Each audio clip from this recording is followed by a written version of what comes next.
campaign so far. But first, Russia sought to boost the Trump campaign by hacking and spreading misinformation in the 2016 election. That's the conclusion intelligence agencies reached last year. It went into a report called the Intelligence Community Assessment, or ICA, in January of 2017. But that conclusion has divided Congress. Earlier this year, Republicans who lead the House Intelligence Community rejected key parts of it. On Tuesday, the Senate Intelligence Community accepted it. In a bipartisan statement, the Senate Intelligence Committee said after 14 months reviewing the sources, tradecraft, and analytic work, we see no reason to dispute the conclusions of the U.S. intelligence community. Here's Mark Warner, the committee's top Democrat. I've heard nothing to contradict anything from the ICA, particularly in terms of the fact that Russians massively intervened in our elections to the purpose of helping Mr. Trump and hurting Hillary Clinton. They also used social media in ways that were unprecedented and scanned or intervened in our electoral systems. And this needs to be a higher priority of both the White House and this Congress to make sure it doesn't happen again. Well, next step on this piece of it is to get a document out to try to continue to educate the American people. There are a lot of folks that have dismissed the seriousness of the Russian threat. It is real. It is ongoing, and particularly in terms of election security, social media, there are things we need to do to better protect ourselves. We've still got other components of our investigation that are moving forward. Some recommendations around social media, as well as obviously the questions around collusion collaboration. CBS News intelligence reporter and producer Olivia Gazis is in Washington. Olivia, the Senate Intelligence Committee's assessment is different from findings by Republicans on the House Intelligence Committee. So how did they come to different conclusions? That's right. Both committees were looking at one document, which is the Intelligence Community Assessment, shorthand ICA, that was an assessment put together by the CIA, NSA, and FBI at the request of President Obama. It was issued in January of 2017, but it took a look at what Russia did in order to meddle in the 2016 presidential election. And so what the Senate Intelligence Committee came out and said today was that everything they looked at supported the ICA's conclusions and the tradecraft underlying those conclusions. That's not what Republicans on the House Intelligence Committee said. They said that there were significant failures, there were problems underlying the analytic tradecraft that informed some of the conclusions of the ICA.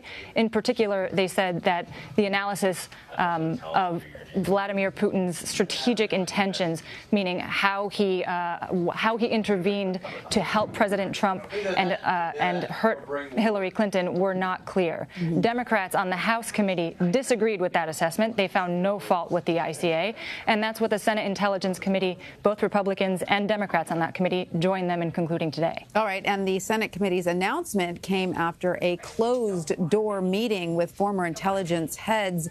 Do we know what they talked about Wednesday?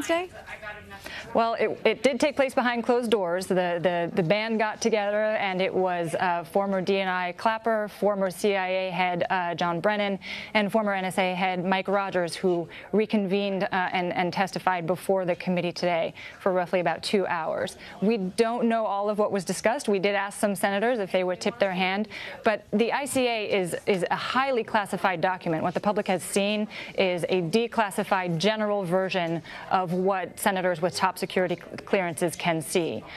What the senators who emerged from that meeting did tell us was that all of these heads were unified in their assessment. They stood by what they had provided in January last year, and that Russia clearly meddled, and they meddled in order to hurt Hillary Clinton and boost the chances that then candidate Trump would be elected. Okay, so when can we expect to see a full report from the Senate Intel Committee?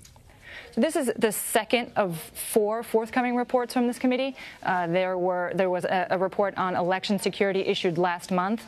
This report is still being written, and then will have to go to the Director of National Intelligence to be declassified. There's sensitive information in it that's not for public consumption. So we can expect that that process will take several weeks. We probably won't see it until next month. And then there are still 2 more reports that the committee is working on. One focused on social media, and one focused on the enormous question of whether members of the Trump campaign colluded with Russian actors. So we're about halfway through the Senate Intelligence Committee's process, and just given the rate of things, it's likely to take probably until the fall. The committee is still interviewing witnesses with regard to the collusion question. There's a recess coming up. There's still a lot of work to be done. So in all likelihood, this will stretch on for several more months. So this doesn't signal that the Senate Intelligence Committee is in any way wrapping up its Russia investigation? If anything, it suggests they're about halfway through. It's very hard to say. Chairman Burr, the top Republican on the committee, has said that it'll be a matter of months before they wrap everything up. We've heard that kind of assessment before. As I said, it seems as though the committee still has plenty of work to do. They're calling in witnesses on the collusion question in particular. And with all of the breaks that Congress has over the summer coming up, it's likely that this will stretch on into the fall. And also on Wednesday, the Senate Intel Committee voted in favor of Gina Haspel's nomination to lead the CIA. The vote now moves to the full Senate. So when might that happen? It's not entirely clear. It'll be up to Mitch McConnell. He has suggested it could happen as soon as tomorrow. That, at this point, looks like a remote possibility. In all likelihood, it will take place next week. But as you said, yes, the Senate Intelligence Committee broke down favorably. 10-5 was the final vote. She secured the crucial votes of 2 Democrats on that committee, Vice Chairman Mark Warner and Joe Manchin of West Virginia, and that allowed her to be voted favorably out of the committee. The floor vote is an open question. We just learned this evening that Senator Jeff Flake, another Republican, is going to vote no. We know that Rand Paul is a no, so that's 2 Republican no's that she has compensated for so far with Democrats. And John McCain, of course, is not present to vote. So she's still in the clear, but the margin has gotten a little bit thinner. So how did she win over some of that last-minute support? It does look like what she did right was saying publicly what she had been saying in private in her meetings with senators. Senator Mark Warner, after his meetings today, came out and told us that he defended his decision to vote for Haspel, which was controversial, by saying that she really persuaded him in private meetings that she was willing to repudiate the really difficult and dark parts of the CIA's past, with which she had clear involvement, and by that I mean the enhanced interrogation program that the agency implemented in the aftermath of 9/11. She said that she convinced him that she had misgivings about it, and then she took the extra step of putting it in writing and making it public. She sent Senator Warner a letter saying, you know, what the agency did damage to its standing and to its officers, and that really went a long way in persuading him and other wavering Democrats to lend her support. All right, Olivia Gazis in Washington, thank you. Thank you.